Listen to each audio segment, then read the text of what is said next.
Hello, we're John and Elizabeth. We're sat on board Corrick and we're on the lower reaches of the Truro River.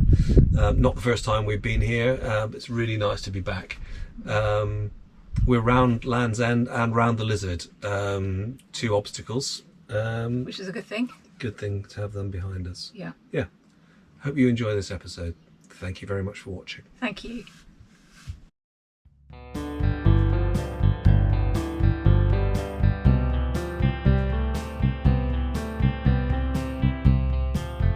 We enjoyed Padstow.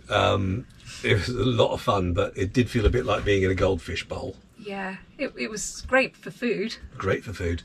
We're now up the river, and this is great for wildlife. So I'm just watching a little egret potter along the shore. And we've seen some ospreys. There's some ospreys over on the other side, herons. Kingfishers. Kingfishers we can hear, although I haven't seen them. Seen them yet, yeah.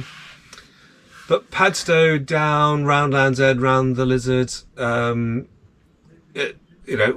now getting very close to what they regard as the end of the sailing season here. So we were keen to be round the corner, and actually, if anything, we didn't have enough wind. But we're around here now, and it's beginning to look like we're about to have too much wind. So we're looking closely at the weather. It's in the east at the moment, and we want to go east, so we're not tempted just now. But it's going to flip into the west shortly, and it looks like a series of low pressures and obviously very strong westerly winds coming through. So we'll choose our timing nicely. I think we have been guilty of missing places because we wanted to stay ahead of the weather, and I don't want to make that mistake going up the channel, I don't think. No, because there's a few places we'd like to go and stop. Yeah, definitely. Yeah. But this is the story of us getting round Land's End and the Lizard. Here we go. And some gourmet moments in Padstow. Yeah, and gourmet food from Newlyn. Gourmet food from Newlyn as well. Padstow has a reputation for food and drink, and I was nervous that it was all of going to be have been a bit overhyped, but we ate out, and I have to say it was absolutely first rate, very good indeed.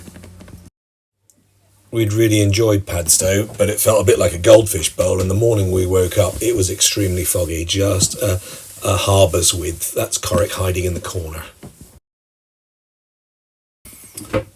Initially I wasn't too concerned because it had blown off, or it was burning off, but we had 36 miles to get to Carbis Bay, and then there was another 28 miles or so to get round the corner, and therefore we needed the tide, and therefore we set off about midday in order to pick that up.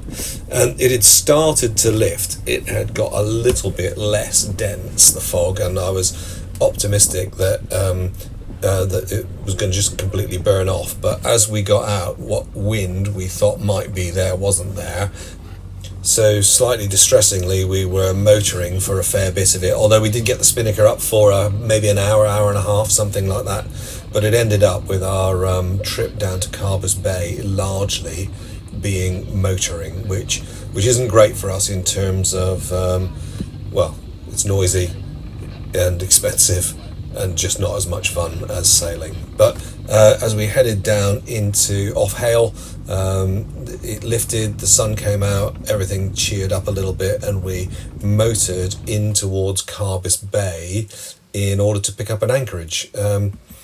Carbis Bay, just beside St Ives, very pretty. The very expensive and luxurious hotel on the beach, and the next morning sunshine and blue skies for us, which was very nice. I think this is where we left the last video. A little bit rolly, always a bit of a swell, and the pilot book is pretty negative about this coast all round. The main issue being there isn't a lot of shelter, and we had to get round Land's End, and we left in order to pick up the tide. And as you can see, despite the fact that the wind had been forecast at northeasterly 6 to 7 knots, there was very close to nothing at all, and I was sort of getting a little bit resigned to the idea that we were going to have to motor all, if not nearly all the way. But we wanted to get around the corner because there was a number of southwesterly breezes forecast, and I'd rather be motoring than battering 40 miles into a southwesterly. but we got going and it livened up a bit. Well, there's a real risk that we get accused up here of only showing the nice bits. So up until a few minutes ago we thought we were going to have to motor all the way round. It had been absolutely dead and it has just piped up to 10 knots of breeze from right behind us. So we are going faster than we would be motoring with the kite up as we head towards Land's End. Woohoo. It feels really rather lovely. Am I going crazy? But is there a house perched on the... Yes, there's little mines and there's a house in there. That's a little beach. I can't remember which one it is. But Sennan Cove is a bit further down, which we'll go past.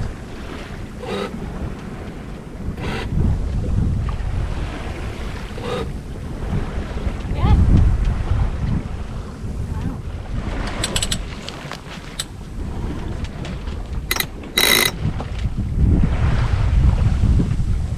Are you happy for some scuba snacks? Yeah, could you just take us 10 right there? No.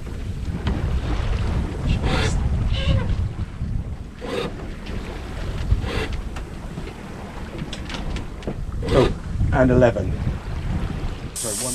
At this point I realised we were steering a course of 232, which is bad luck in the Navy, because that is the form that you have to fill in when you've had a collision or a grounding in accordance with the regulations for the Royal Navy. Collisions and groundings.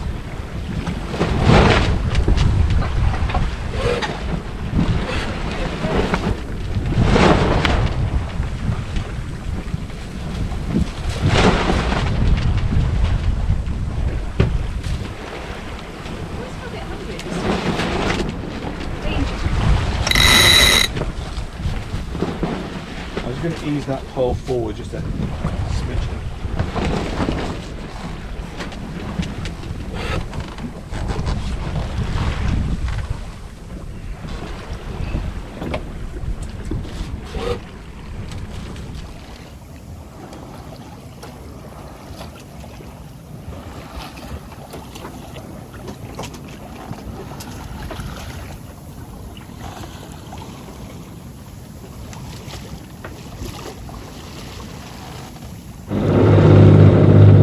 I would really rather hope that we would have had the kite up as we came down this final bit, but as we came round the corner the wind Just died off. There might be some just on the other side, it could be just inside Sennan Cove, but it's going to be nice to have long ships in the background and the kite up, but... No, the kite claps a bit snotty here. It does, it's snotty. Yeah. Oh well. Just saying there's somebody over there. Yeah. And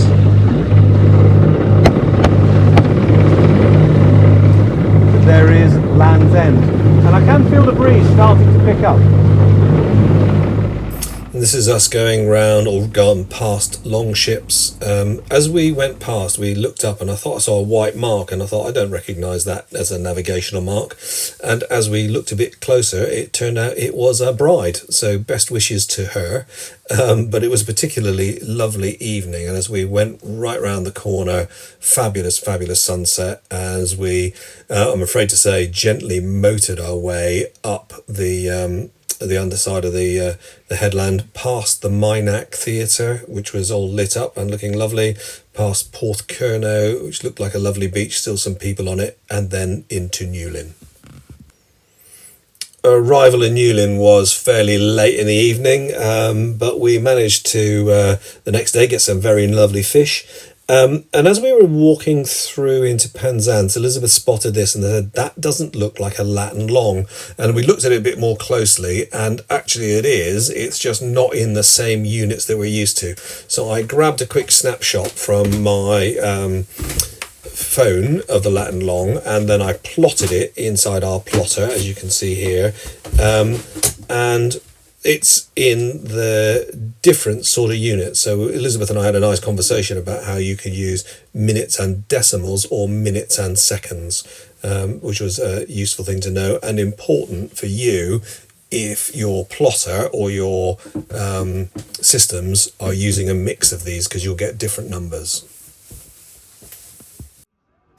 Newlyn were very welcoming. It is a pretty substantial harbour, but I would say it's probably the busiest place we've seen. But we were able to walk along the coast to Mawes, which was all very exciting. Managed to see the Sicilian on its way back and across to Mounts Bay. Very pretty. But the next day we were off and it was round the Lizard. Well, we left Newlyn this morning, quite light airs, and we've had quite a nice run across Mounts Bay. The sea has gone a little bit choppy because we were just immediately south of the Lizard, but ideally this will be over and done within a minute or two, and we can get the pole back and head up towards Helford River. This feels a little bit uncomfortable. I've never been quite this close to the Lizard. We had quite a bit of tide and not much wind around the Lizard, so the sea was a little bit choppy, but once we were around the corner it filled in a bit and we had a very lovely broad reach all the way up past Coverack up towards Helford River. Well, the Helford River is a very pretty little place, so you went to a nice stroll down the village, really lovely houses, nice drying creek, pub which was unfortunately shut, and a very fabulous shop. We spent a night or two there, including the most fabulous sunrise the following morning, and then went for a little bit of a potter up the river in order to take in some of the scenery. Didn't quite get as far as Frenchman's Creek, but nearly.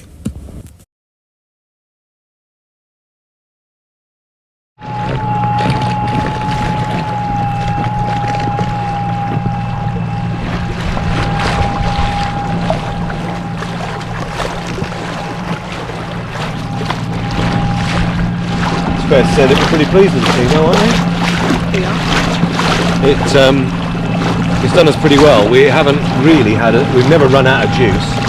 We've only once been knocked back from charging in a bar or a restaurant or a marina office. So yeah, it's going pretty well. And notwithstanding the fact that it is just a little bit fiddly to get onto the bracket, and there's a little bit of a risk of dropping it in the Ogden. Yeah, it's light, it's easy to handle, it's easy to store, it doesn't smell. Please, so far, I think. Yeah. So welcome to St. Mawes. St. Mawes appears to be a very pretty place, and we popped in last night and visited the sailing club, which is there. And they were most welcoming. Very pleasant indeed. We popped ashore for a bit of a stroll and to top up on a few supplies. Walked over to the castle that overlooks the entrance to Falmouth Harbour. You can see what a busy place it is, but when you turn around and walk back into St. Mawes itself, you get a sense of going back in time. Very lovely cottages, quiet streets, very pleasant. We've had a couple of lovely days pottering around Helford and up here into St. Mawes, but because of our motoring 2 or 3 days ago, we're running a little bit light on fuel, so I think we're going to pop into Falmouth Haven, top up with fuel, have a shower, and maybe enjoy the bright lights of Falmouth. We're probably a little bit ahead of schedule, or rather we've got some time in hand, so we're just not going to rush it, I think. Yeah, I think that's a good plan. Take it nice and easy. Thank you very much for watching. Thank you.